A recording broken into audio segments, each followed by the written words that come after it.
Morning everyone. In May of 2007, I left my A-levels 2 weeks before my final exams. I woke up in the morning and decided, against all advice from parents and teachers, the route just was not for me. Prior to that, I'd been given advice that I'd be wasted on an apprenticeship, that based on my academic grading, the best route for me was university. This couldn't have been further from the truth, and looking back, it was some of the worst advice I could have been given at the time. It was advice not based on me as an individual, but based on a perception held by a significant amount of people that if you have statistically good grades, your route is university. There's a quote from Steve Jobs that goes, "Your work is going to fill a large part of your life, and the only way to be truly satisfied is to do what you believe is great work, and the only way to do great work is to love what you do." Is giving young people advice based solely on academic grading a true and fair reflection of what they love to do? I'd say on the whole, no. I delivered good grades at school, but it wasn't because I loved what I was doing. It was because I had to, because I was told to, because if I didn't, there was a consequence. Advice for education, from my experience personally, and through the work I do with apprentices, typically flows in the way of funding routes, as every but-one seat is an income into the school or college. And advice from parents is typically based on a social perception of what is a good job, rarely taking into consideration new, potentially more engaging routes. So what is my story? After leaving my A-levels, I found an electrical apprenticeship at a family-owned and run manufacturing firm. I completed my apprenticeship within 3 years, 1 year earlier than planned. I achieved distinction throughout my course. I won Regional Apprentice of the Year and was a finalist in the national competition. Why, just 4 years earlier, couldn't I deliver the same kind of results in a solely academic route? To put it simply, engagement. Throughout my time at school, and especially my time in sixth form, I couldn't apply what I was learning in the classroom to the real world. I couldn't see why I was learning what I was learning. Yet during my apprenticeship, I could learn something on a Monday and put it into practice on a Tuesday. I could see immediately the positive benefits the things that I'd learned in the classroom had in a real world scenario.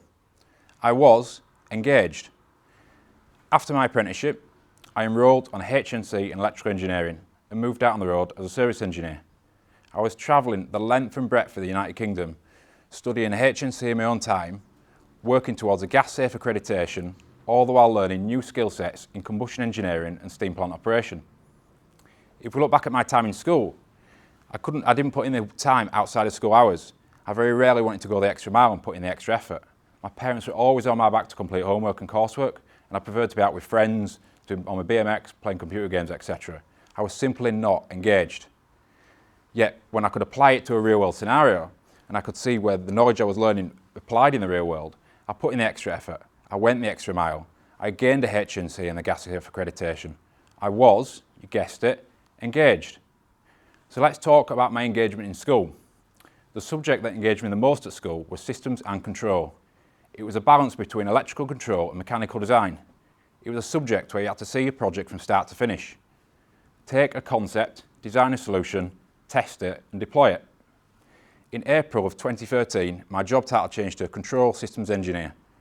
For the first 6 months of this position, I was tasked with designing a new control system for a steam boiler plant. This product went on to win a Queen's Award for Enterprise in Innovation. If we look at a very basic level of how I achieved that, I took a concept, I designed a solution, I tested it, and I deployed it. I took something that I learned over 10 years earlier from a subject that interested me and engaged me, and I applied it to a real world scenario and delivered.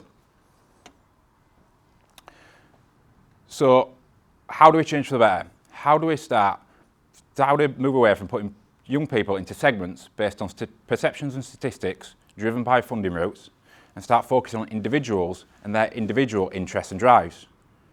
We start by giving young people the best and most consistent information across all career paths, and then allow them to go make the best decision on their future based on all that information.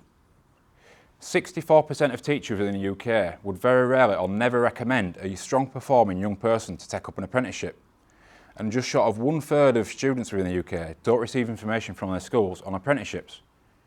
How is it right that we withhold information from young people? Information that they'll use to decide their future? It simply isn't. I was given poor advice when I was younger, but it's only looking back that I can see that. If I hadn't been stubborn when I was younger, ignored the advice given to me, and challenged everything that was said, I wouldn't have experienced everything I have for the last 15 years. I wouldn't be standing here telling you my story, and I wouldn't have made the journey from apprentice to director. That's not saying that I wouldn't have been successful in any other route, but based on the things that interested and engaged me, I believe I picked the best route for me. And I strongly believe that if the people who are advising me took into consideration the things that interested and engaged me, both inside of school and outside of school, I would have been advised a very similar route. I am a very good example of successful apprenticeship. And if you listen to this talk now, you'll see that I am very biased towards apprenticeships. But it's not about apprenticeships versus university, or even university versus entrepreneurship. It's about finding the right route for the individual on the things that truly engage them to give them the best chance. Young people deserve to know the positives and negatives of all career outcomes. We should be showing them the successful and unsuccessful routes of each, and then allowing them to go away and make a decision. There's a change going on in the industry at the minute, a cultural change towards more remote and hybrid working. And it's creating opportunities that young people wouldn't traditionally be able to get in the local area. And it's for individuals and businesses to grab hold of these opportunities and gain skills and experience they typically wouldn't get.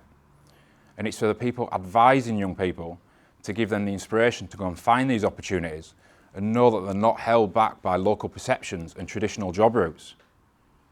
So if you're advising a young person, whether you're a parent, a teacher, a friend or a relative, start by finding out the things that interest and engages them. Find out the things that they love to do, both inside of school and outside school, and work back from there. Don't start with a financial outcome and figure out a route to get there. And then once that person finds the route that engages them, point them in the direction of trusted sources of information. Show them people who've gone down similar routes, and if you can, introduce them to people who've gone down similar routes so they can share their experiences.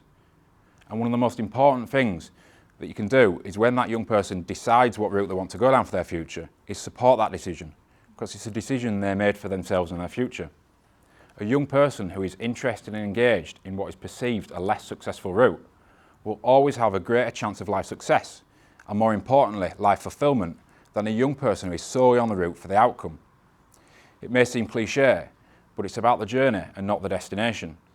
And if we look at the fact that work's going to take a large part of our life, our advice to them needs to complement this, and we need to be inspiring young people to go away and find the route that truly engages them so they can have the best chance of life success and life fulfillment.